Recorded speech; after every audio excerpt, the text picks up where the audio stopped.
Chapter 233 Sakamoto Days telah rilis dengan judul "Ya, mau bagaimana lagi?", di mana kita akhirnya tahu senjata yang digunakan oleh kakak Shina yaitu gada besi. Wah, kakak beradik ini memiliki senjata yang berat-berat semua ya, tapi tetap lincah. Sebelum saya lanjut, siapa tahu ada yang senang dengan konten sejarah. Bisa bantu subscribe channel sejarahku ya minasan, linknya ada di deskripsi. Tertulis pada panel awal, hadiah mematikan yang tak terbayangkan. Diawali dari respon Seba, Amane, Toramaru, dan Mafuyu yang menjadi waspada setelah melihat seberapa kuatnya kakak Shina yang mampu menghabisi para guru dalam sekejap pada chapter lalu. Seba dan Amane berpikiran yang sama bahwa mereka berdua, terutama kakaknya, mereka pernah merasakan kekuatan ini sebelumnya. Rasanya hampir seperti kekuatan mengerikan dari Nagumo, Shishiba, Osaragi, dan Gaku. Setelah pembantaian itu, kakak Shina mengulangi perkataannya lagi. Kalau mereka mau memberitahu di mana Sakamoto taro, maka dia tidak akan menyentuh mereka lagi. Mendengar itu, Toramaru, Amane, dan Mafuyu hanya bisa terdiam. Namun Shina protes pada kakaknya karena dia baru bilang seperti itu sekarang, padahal ini pekerjaan pertama mereka. Si kakak tampaknya tidak bisa berkutik pada adiknya sehingga dia hanya meminta adiknya untuk tetap tenang.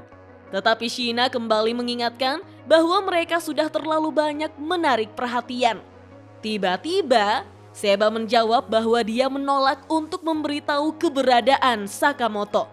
Dia tidak akan pernah mengkhianati rekannya seperti itu. Kita pun diperlihatkan tatapan tajam dari Kaji, Mafuyu, Amane, dan Toramaru. Mereka sependapat dengan Seba, membuat si kakak mengerti keputusan itu. Yah, mau bagaimana lagi? Kayak judulnya ya minasan.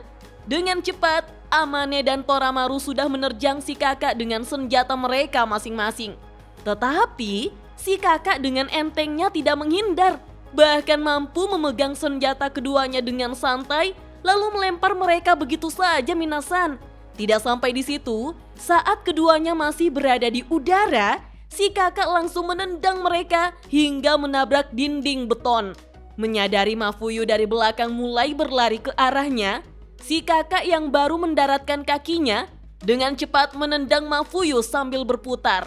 Shina berkomentar, "Pernah dengar tentang sopan santun?" Mungkin ucapan ini ditujukan pada Amane dan Toramaru yang langsung menyerang bersamaan serta Mafuyu yang menyerang dari belakang. Membuat kakaknya memaki Shina, "Dasar bodoh." Seba yang sudah menghilang dan mendekati kakak Shina lalu berkata, "Kita tidak melakukan hal seperti itu di bidang pekerjaan ini." Saat Seba nyaris saja menikam si kakak, dengan cepat si kakak menahan Seba hingga membuatnya terkejut. Si kakak berkata, "Kau salah, Bung. Kau juga harus menghapus suaranya." Kita pun diperlihatkan Seba yang dihantam sampai terlempar oleh si kakak. Hal itu membuat Kaji sadar, orang ini dia tidak berkeringat sedikit pun. Bahkan dengan gerakan lincah seperti itu, detak jantungnya tidak berubah. Wah, padahal baju yang dikenakan si kakak ini cukup tebal dan berlapis ya minasan. Apalagi dia cuma pakai sendal kayu. Tapi setiap gerakannya seperti ringan sekali. Kita pun diperlihatkan Amane, Toramaru, Mafuyu, dan Seba yang babak belur. Tapi Kaji di sini sama sekali tidak bergerak dari tempatnya. Si kakak merasa ini gila. Mereka sama sekali tidak menahan diri. Hal-hal seperti itu membuatnya takut. Tapi mereka harus tahu, seberapa keras pun mereka berlatih, kematian akan datang pada akhirnya. Toramaru tampak kesal dan bertanya-tanya, "Lalu kenapa kau jadi pembunuh bayaran?" Belum sempat si kakak menjelaskan alasannya, Shina sudah datang dengan rentetan tembakannya untuk membantai mereka.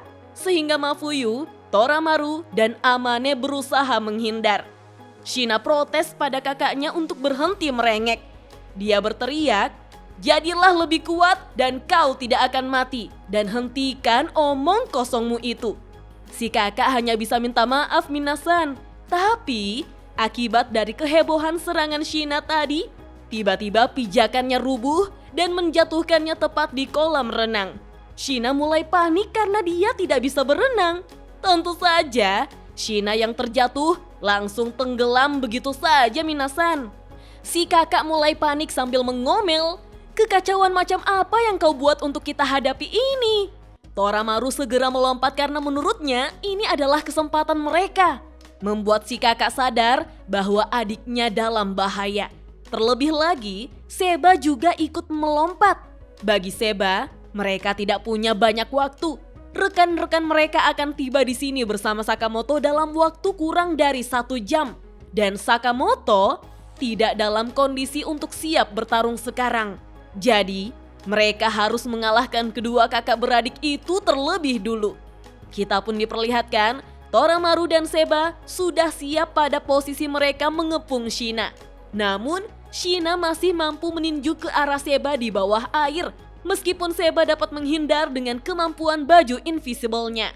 Sambil menahan nafas, Shina bertanya-tanya, "Di mana Seba berada?" Sulit mendengar gerakannya di bawah air. Ketika Shina mulai kehabisan nafas, Shina merasa ini sangat menyebalkan.